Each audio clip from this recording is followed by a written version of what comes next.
topic, research the science on that topic, bring you out into the woods, or bring you out into the field, and tell you everything we learned. But today we're going to do something a little different. So we have this wonderful group of people here, and we are in Allegany State Park in the southern tier of New York, and we are at the Eastwood Meadows Trail. We're going to be going out into the woods and doing two things. We're going to be sharing some of the greatest hits from past episodes, things that we've discovered, things that we've learned, and we're also going to be talking about the things that we encounter along the trail. And hopefully some of you folks will be sharing your knowledge of what's around us as well. And this is a long trail, and there's some really cool stuff when you get up to the loop part of it, like there's a bunch of sarsaparilla and all this other great stuff. Probably won't see it. Yeah, we have a big group and it's a long trail. So we talk a lot. Yeah. So maybe we can start moving. All right. Yeah. And we'll try not to go too far.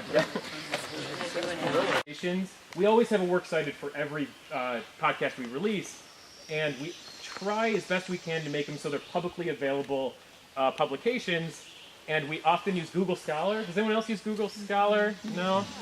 Yeah. Nice that we're surrounded by some ash and some maple here, is that these plants specifically, and there's not many plants that do it, they have opposite branching for their leaves, and you can see they're exactly like mirrored on the stem, so there's always one opposite the other. Poison ivy won't have that. Poison ivy is alternate, so it'll have a leaf and then a leaf, like leaf, so, or it'll have the 3 sets of leaflets, 3 sets of leaflets, 3 sets of leaflets. I heard that because there are so many poisonous plants in the nightshade family, that people used to think tomatoes were poisonous, and that it was Thomas Jefferson who showed people that tomatoes, even though they're a member of the nightshade family, they're not poisonous, and that there was a plot by the British in the Revolutionary War to kill George Washington, and they fed him tomatoes, and he didn't die. They thought, oh, nothing can kill this guy. Yeah, but did they feed him enough tomatoes? And I'm glad you said, right? Because everyone says, oh, milkweed is poisonous, right? How poisonous is it? Very good. Very good. You probably have to eat like several plants for it to really start to hurt you. And there are forms of milkweed when it is edible. Okay. So in eastern newt, the red-spotted newt. Well, let me ask you this: do bears hibernate? No. Sort of. Whoa. Some do. Okay. Let's narrow it down. Do black bears hibernate? No. Sort of. Yeah. Sort of. Oh. All right. Who said sort of? Well, one thing that we've discovered in doing the podcast is 9 times out of 10, it's not a clear yes or no. All right. So when I was trained, I was taught that there are 7 sleepers in Western New York, the mammals, right? So who would be considered true hibernators? No. Brown bat. Woodchuck. What was that? Porcupines. So jumping mice, someone said jumping mice. Woodchuck, obviously, the groundhog. Woodchuck and groundhog are the same animal. Little brown bat. Some kinds of bats. So those, Okay, she's gonna fight you. Okay, go ahead. this was on our New York State Marathon test That she just took. are true hibernators. All right.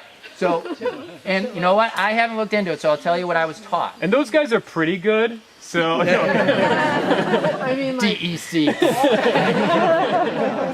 They don't have any funding. All right. So I was taught that those are the 3 true hibernators where all of their metabolic processes slow way down. Now, the thing about a chipmunk is they do have to wake up to eat because they don't build up a huge layer of fat. They actually sleep on a big bed of food. So they have to wake up and periodically eat. So now it's been a long time since I've looked into chipmunks, but I was taught that they enter hibernation, but then they also come out of it. So they don't sleep through the entire winter. Bats are in trouble for the most part. There's a lot of bad things happening with bat populations, white nose syndrome, and a lot of other problems. He was talking about an attempt to protect the bats. And what they did was they found this colony, this overwintering site, where the bats were hibernating, and they put a sign in front of the entrance where there was a gap so the bats could get out if they needed to, but it actually insulated the cave just enough to where the temperature in the cave increased ever so slightly, speeding up the metabolism of the bats, and it ended up being a big die-off of bats. So it was people trying to do a good thing, and they knew a little bit, but sometimes knowing a little bit is worse than knowing nothing at all sometimes.